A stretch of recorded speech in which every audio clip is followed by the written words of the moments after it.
Hey there, this is John Henny, and on today's vocal tip, we answer the question, is belting dangerous? Belt singing is a term usually used for women to differentiate from classical singing, and it's a very strong, chesty, almost yell-like sound. Now, there are those that will say this sound is dangerous.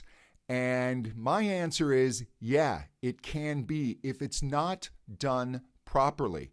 But let's look at classical men. It's been pointed out by voice historians that up to a certain point, up to the 1800s, men would sing in their head voice just like women.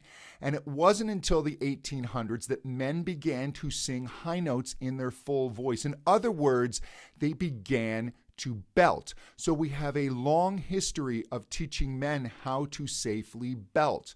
Whereas women, it didn't really come into fashion until musical theater began to take over, and then women were able to express themselves in their full, more natural voice, as opposed to their head voice. So there are those that still feel it is dangerous because as women began to find this coordination, a number of them began to yell, as have men, and thus causing more strain and wear on the voice.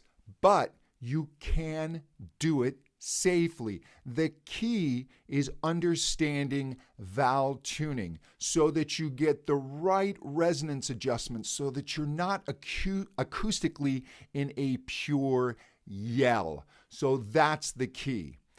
I would first find your chest voice or lower register, then find your head voice and slowly begin to develop that middle register or that belt register before you really start doing it with any sort of power and strength. Hey, for more vocal tips, visit my website, johnhenny.com, and be sure to subscribe to my podcast, The Intelligent Vocalist. Thank you so much.